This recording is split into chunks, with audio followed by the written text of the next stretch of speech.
Fubo stock. We're talking Fubo. Fubo has over 2x'd in the past 6 months. It's up 120% in the past 6 months. And here today we're going to speak about, is a stock about to do its next 2x or a lot more than 2x? In this video, I'm going to take you through Google Trends data. We're going to talk about the financials of this company. We're going to talk about where the financials of this company's headed, where customer accounts headed. We're going to speak about where the stock price is headed over this next 12 to 18 months and many other various things. Fubo is a stock that, you know, obviously it doesn't get talked about that much. It's a smaller cap company. A lot of our time and attention is really spent on a lot of the bigger companies, right? The Metas and the Teslas and everything that's happening with all the big dogs all the time, Apple, Nvidia. That takes up a lot of our time and attention, right? But there's a stock like Fubo here that is absolutely in one of the best positions you could possibly be in for this next, let's call it few years here. And they're a stock that went through some very tough times coming out of the, we can call it the late 2020 into early 2021 bubble we had in the market, right? And that was when just a lot of stocks got obviously slaughtered. A lot of companies are never coming back to those sorts of prices. But you have an interesting company here, Fubo, that's made it through everything, that has, despite everything that's gone on with stock prices and everybody leaving growth stocks and those sorts of things and everything that happened there, Fubo's numbers have just been getting better and better and better and better, which is intriguing because it's very different than so many of the other companies where things just kept getting worse and worse and worse and worse, right? And some have gone bankrupt, obviously, others have not. But when it comes to Fubo, everything with the company is just getting better and better and better. And here we have a stock price that's $3 here today. And spoiler alert, if you're wondering, is the stock about to do its next 2x? The answer to that is yes, it is about to do its next 2x and a whole lot more than that.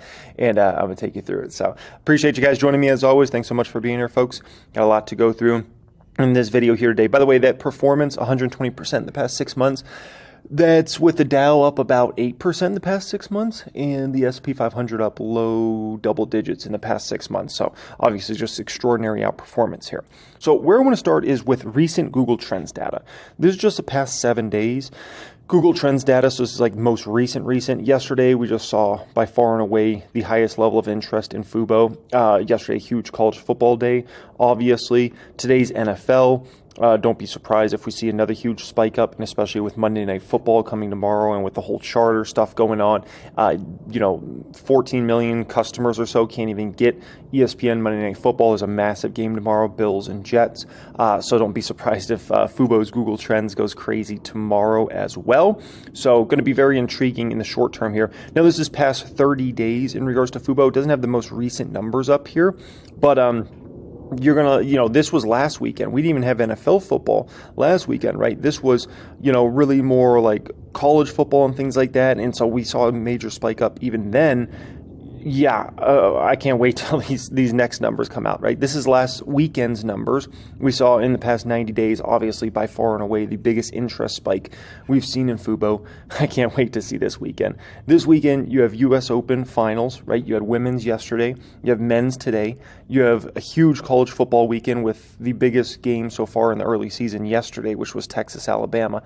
So they don't have the most recent numbers up. And then you got NFL kickoff this weekend. Like this weekend's going to likely blow away last weekend, which last weekend was the best weekend by far we've had in the past 90 days. I can't wait to see the numbers, right? Now, this is for the past 12 months. This doesn't have the most recent data. My guess is we're probably above 75. I don't think this weekend will be as good as this weekend here, which was in November. That's usually when you see the biggest spike up, is kind of around November for Fubo. So we'll see how it all trades out. But this weekend's got to be crazy for how many customers Fubo is attracting this specific weekend. Okay. Now, if we look at 2004 through present, which is Google just backing Google Trends all the way up, right? Basically, Google is projecting here that Fubo is going to have the biggest interest in its history in the month of September in general. I wouldn't be surprised if that's accurate, to be honest. We'll see how good Google's AI is. We'll see. But yeah, they're projecting the biggest September ever. I wouldn't be surprised. I mean, we'll see. But I would not be surprised at all. Now, do keep in mind, YouTube TV is also expected to have its biggest September ever in history. So it's not like Fubo's the only one benefiting. There's a few players in streaming. I always look at YouTube TV as the biggest competitive threat to Fubo long term. I don't think Fubo's ever going to beat YouTube TV. And let's be very clear, Fubo doesn't ever have to beat YouTube TV.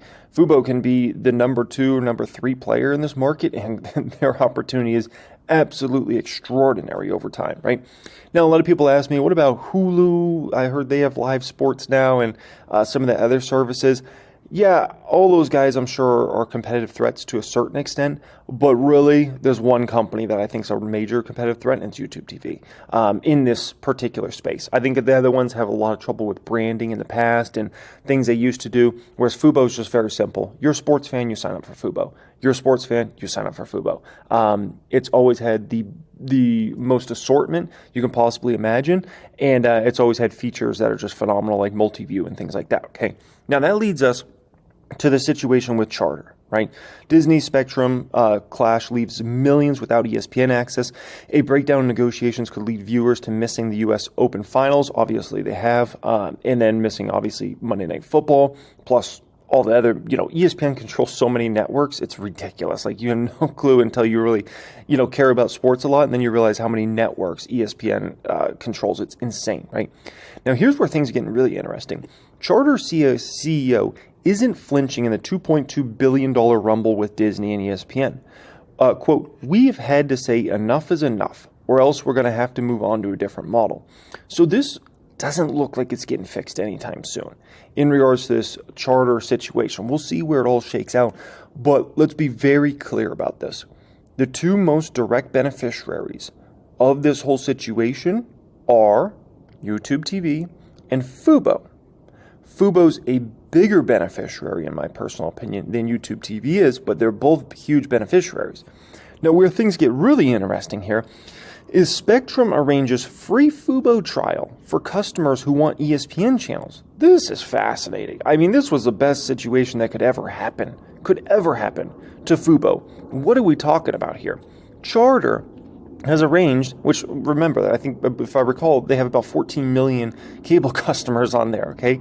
Charter has, and Fubo has a little over 1 million. So, I mean, this is just crazy, okay? Charter has arranged for an alternative for its customers who want access to ESPN, ABC, and other Disney-owned channels. Fubo. Spectrum has informed customers in the areas affected by lingering carriage disputes of a free trial with its preferred streaming partner, Fubo TV.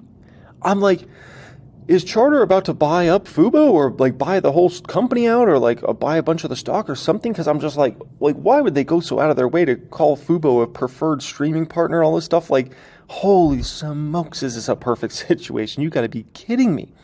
It has previously been reported that Spectrum has been directing disgruntled customers to Fubo, since Fubo offers only video and not the higher margin wireless or broadband services that Charter provides to its customers. Charter basically is happy to lose video customers to Fubo if it means keeping them for other more profitable services. Time is definitely of the essence for Spectrum customers. Without an alternative, they won't see the Bills and Jets, which is a huge Monday Night Football game, and probably the biggest Monday Night Football game, honestly, in years. I don't even remember Monday Night Football. Usually, games are horrible. I don't remember a Monday Night Football game bigger than this in years. Like, literally, I can't even think of one bigger. You got one of the best teams in the league with one of the most legendary quarterbacks that just went from the Packers to the Jets, and Aaron Rodgers. Like, it doesn't get bigger than that. That is the biggest. And it's opening weekend. Like, come on, man. It's the biggest game of the week. And so, what a fascinating situation it is. Now, this brings us to the CEO of the company, of Fubo, which is David Gandler, right? So David Gandler, obviously, in regards to stock, it was super hot stock at the end of 2020, beginning of 2021, like every other freaking growth stock. It was hot. Like, who wasn't hot? If your stock price wasn't hot at the end of 2020 into the beginning of 2021, like, what were you doing? Because every stock was hot then, right? And then, obviously, stock has faltered in such a massive way. And while a lot of other companies have gone away, here we have David Gandler, the CEO of this company. All he's been doing is executing. The customers are going up, the revenue is going up, the losses are coming down, the company focus is in a better place, and then you see, most importantly, you see a deal like this with Spectrum, and it's like, how did he pull that off? How did this man pull that off? Of all the streaming companies out there, for, him to have pulled that off, I think is pretty darn impressive. I will say that, okay? Where here we have Charter, Spectrum, whatever you want to call them, sending emails to millions of customers, 10 million plus customers potentially here, that they can go sign up for Fubo with this discounted link. That's crazy, man. Yeah, that's crazy. That's pretty darn impressive. And that's the type of stuff that smaller funds will look at, right? Because the big funds aren't even going to look at something like a Fubo yet. It's too small a cap. The market cap's probably less than $1 billion in this company or so. They're not even going to consider Fubo. But the smaller guys that like to get in a little earlier stage here and say there might be some arbitrage here from 3 to 10, 3 to 30, something like that. Yeah, they're going to be very impressed by that. Very, very impressed by that. Now, the company has an investor conference coming up literally this week. I'm going to be very interested to hear what they have to say in regards to this whole situation. Because I can tell you this is probably the most interesting investor conference, in my personal opinion, of any public company. Because they're going to ask Gandler about this whole Charter situation, Spectrum, Disney. They're going to ask him about how these deals are going to be structured in the future. His views on the space are going to, ask him. I can almost guarantee you they're going to ask him about why the heck is Spectrum with 14 million customers or whatever, emailing their customers that they can sign up for your service. Is this some sort of affiliate plan that they're going to make some money on the backside? Is this like what's going on there, right? So I'm really excited to hear that. That's going to be very intriguing. Now, in Fubo's last quarter, right, the company basically, here's the deal. They raised their full year 2023 guidance for North America, and that was way before any of this Charter Spectrum situation happened. They reduced their net loss by $41 million. They achieved 7% gross margins, which is, they got a long way to climb there. They posted record average revenue per user, right? Now, this was for the quarter ended June 30th, 2023.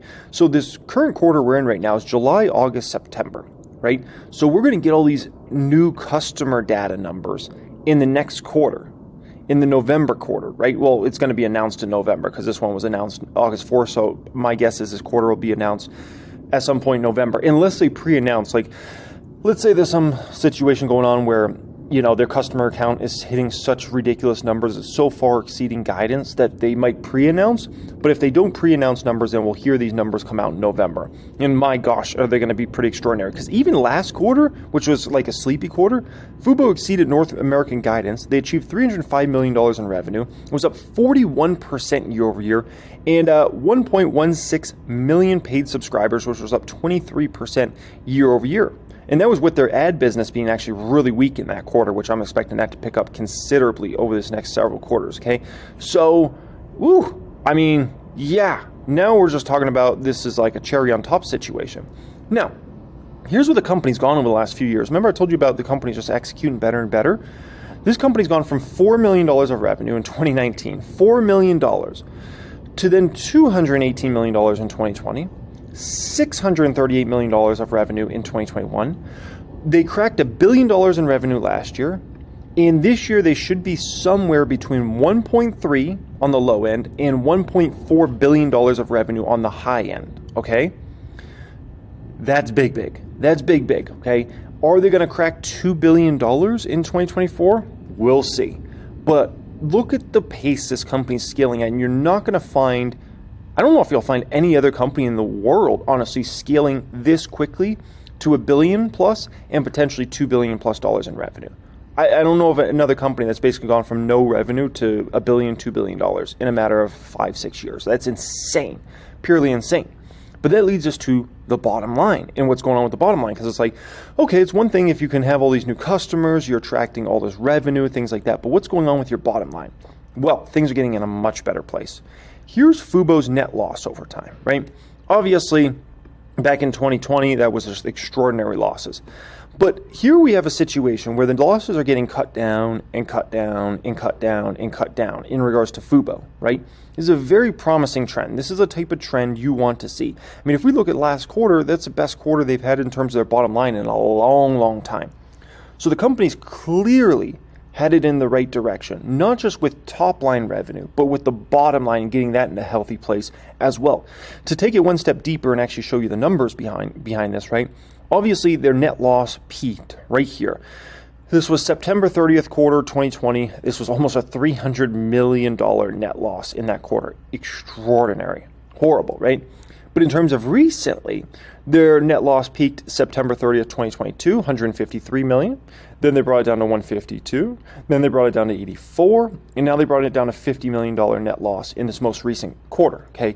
So based upon kind of where things are trending here, Fubo is going to get in a good place when it comes to their bottom line in 2024.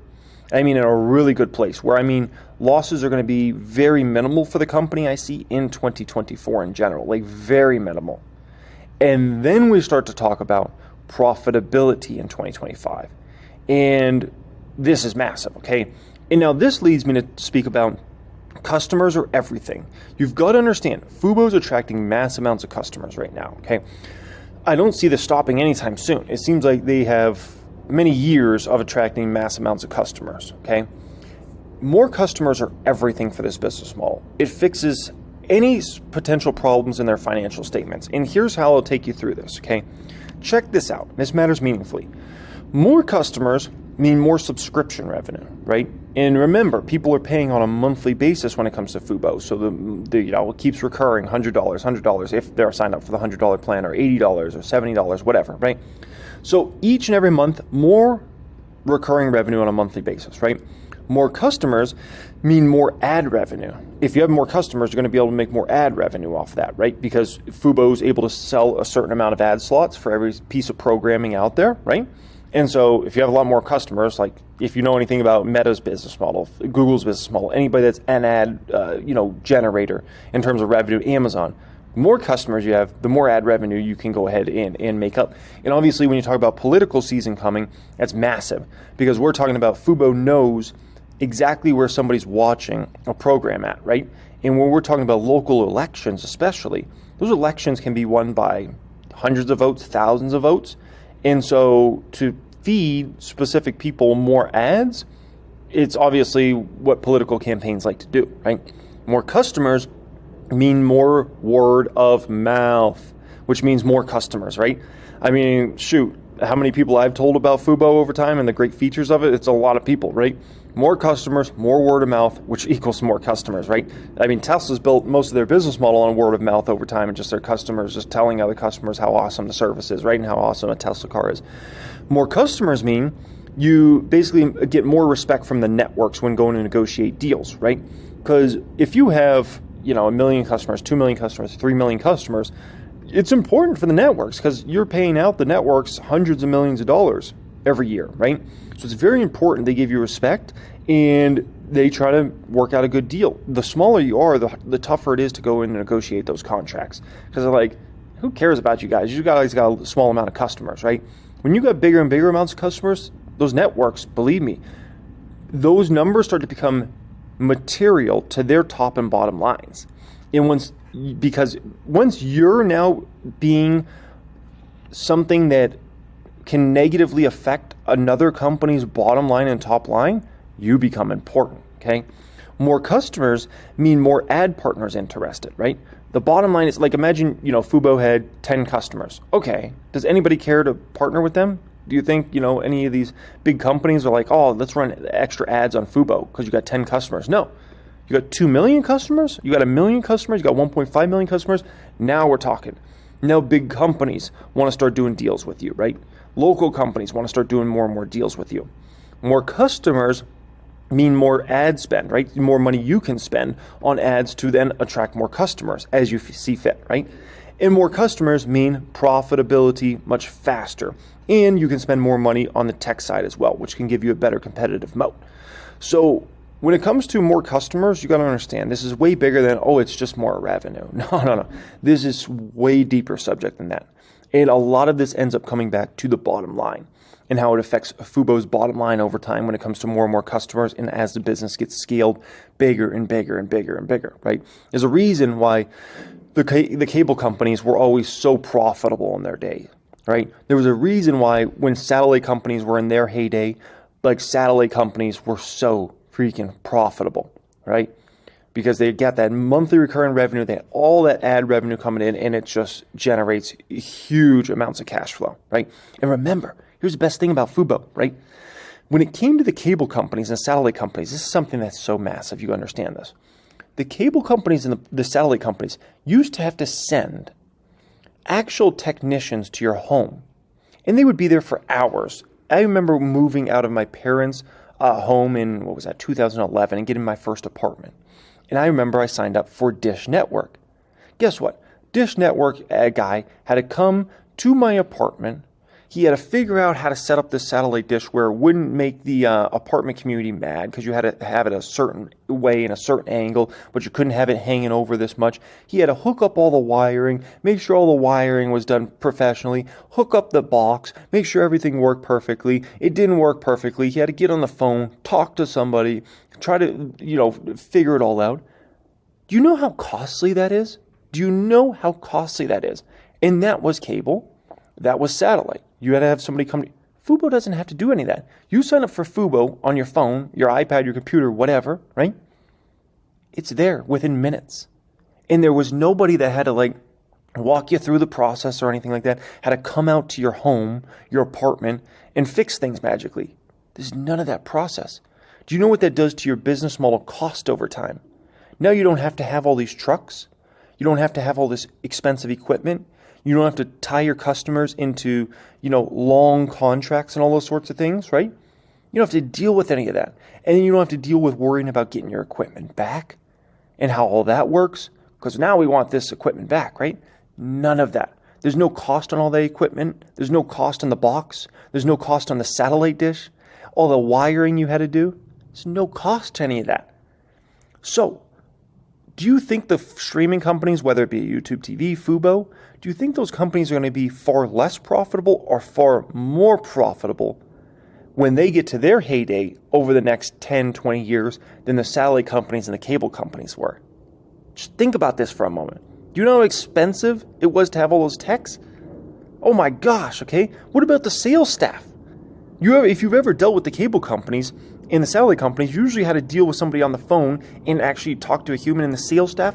I mean, come on, man. Come on, this is a whole different day and age, right? Whole different day and age we're going through. Very interesting. Next up here. So, my guess is, in regards to stock price of Fubo, my guess is the stock runs to $6 to $10 over this next 12 to 18 months.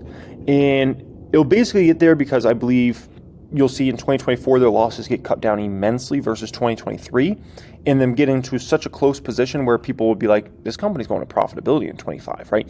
And usually when you're about to flip to profitability, you get kind of a huge run up there. So between more customers, more revenue, losses cut down obviously massively in 2024, I think the stock runs to $6 to $10 in the next 12 to 18 months. Then in 2025 and beyond, it's really going to depend on how fast does net income scale. If net income scales very quickly, it's going to be a situation where the stock then starts to run to 15, 20, 30, and so on and so forth from there. If net income scaling very slow, then we'll probably remain in kind of the high single-digit range or the low double-digit range, meaning anywhere from let's call it $8 to kind of $15, something like that, if net income scaling very slow. But if you see that net income skyrocketing in 2025, 2026, oh man, it's going to be game over, lights out when it comes to that, right? Now, in regards to Fubo and me personally, I hold 30,000 shares in my Ally account for Fubo overall. And, although I would love to buy more shares of Fubo personally, I can't really take more risk. I already had $90,000 in the stock as of today, right? That's already an immense risk for a company that's not to profitability yet, right? Sure, they've got everything going in the right direction, but we need to, get there. We need to get there, right? And so I kind of feel right with the risk I've taken in this stock, and I'm willing to see how it plays out, right? I mean, worst case scenario is they never attract any more customers, which doesn't look very realistic, or they can't work out deals with the networks, which doesn't look very realistic. If anything, it seems like all these guys are getting more leverage than less leverage. Because one thing we do know, Disney's desperate for money. Disney can't have these deals fall through. Disney is desperate for money right now. Their financials are a mess. Pull up Disney's last quarter. You're not going to find a healthy Disney. They're in a very weakened spot. The same goes for almost all these companies that control these networks. They need every dollar they can have. They can't afford to have any of these streaming companies, cable companies, satellite companies, or whatever, basically walking away from deals. So this is the first time we've seen in recent memory, if not ever, where the cable companies, satellite companies, the streamers actually have leverage over the big networks. That's never been that way. This is the first time. And so what a time. What a time. Very interesting time to be in the market nonetheless in regards to these sorts of companies, right? And this was me. If you know me, Saturdays, college football season, man. I got 4 games running at once, all on the 85-inch. Fubo. Gotta love it, man. Gotta love it. So appreciate you guys joining me as always. We'll see where it all shakes out over the next few years, but it should be very, very interesting in regards to Fubo. If you want to check out my free workshop I put together for you guys, that's going to be pinned comment down there. It's absolutely free to access that. How I find 10x stocks workshop should definitely help you out immensely. Much love as always, and have a great day.